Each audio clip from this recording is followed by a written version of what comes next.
Harvest. Nag-harvest tayo ng mga itlog. 1 week na tayong hindi nakapag-harvest eh. Ang dami nang nabasag oh. Yung iba may lamat pa. Dapat talaga araw-araw kinukuha.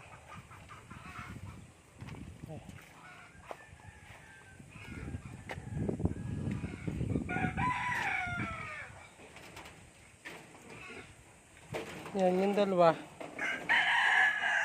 Galing na yun doon sa taas. Ito dalawa.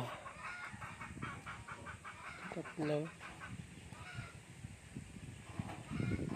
Apat. Tayo naman ito. 5.